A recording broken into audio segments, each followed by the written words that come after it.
bear. Yeah.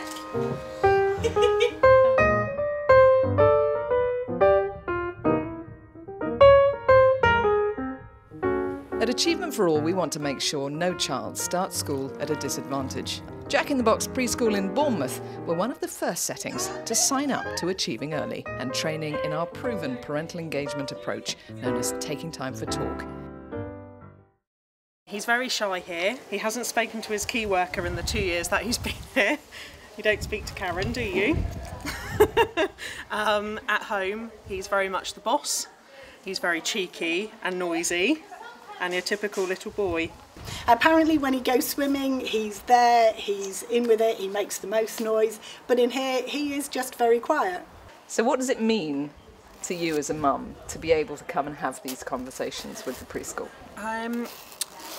It tells me more about how he is. Before it was only a 10-minute chat, now it's over half an hour. I get to know the insight of every day. I know who he's playing with. This term is a new term, so I know if he's made new friends, and exactly what he's like. It makes a big difference.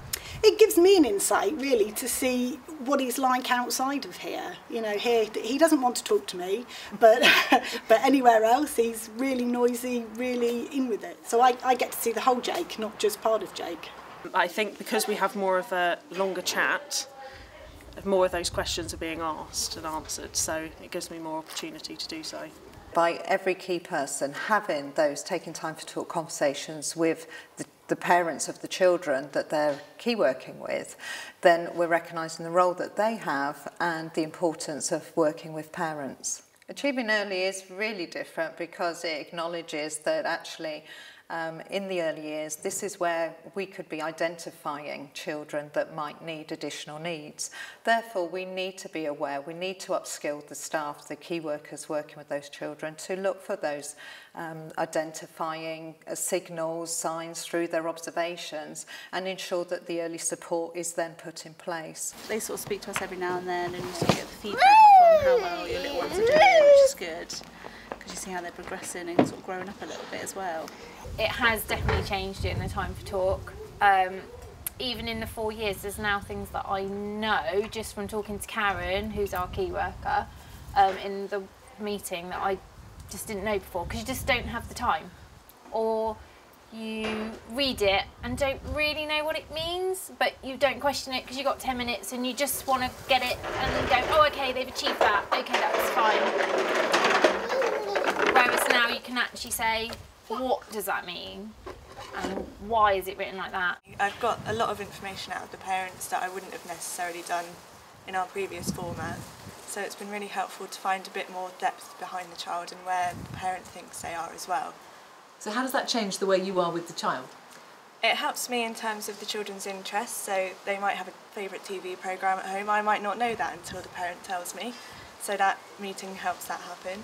In terms of what I can do with them to further their development, it's really good because I can find out what the parent wants me to do as well, rather than just what I want to do for that child. It helps you more to follow their interests, you know, to plot their next steps together instead of, like Brett says, instead of us just saying this is what we think they should be doing next, to actually join together with the parents. One of mine is going away on holiday, so she's asked for lots of things that we can do together while he's away on holiday.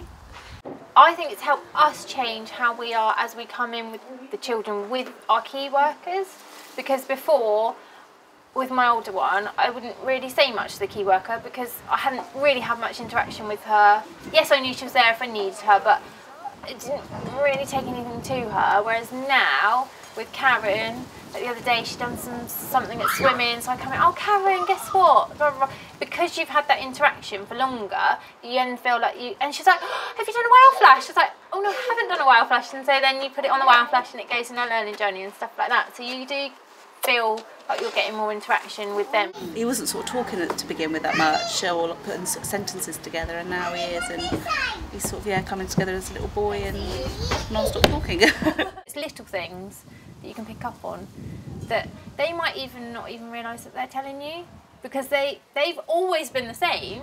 We just haven't, as parents, I think, used it but as we could before, whereas now we have the time to use everything that they've got for us. Would you ever go back to the old way? No, I don't think so. No, I prefer it like this. Definitely. It does give you a lot more insight, I would say. We know it's good practice to work with parents. Most settings are doing that. But the twist, the real twist to the Achievement for All programme is the fact that we allow parents time.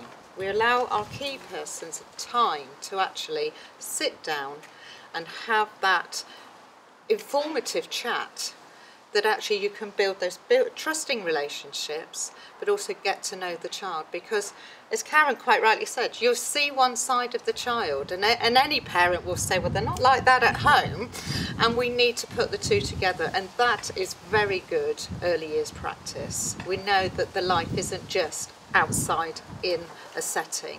We have got to take into account the home learning environment and all those key skills that those parents are actually helping to develop in their child.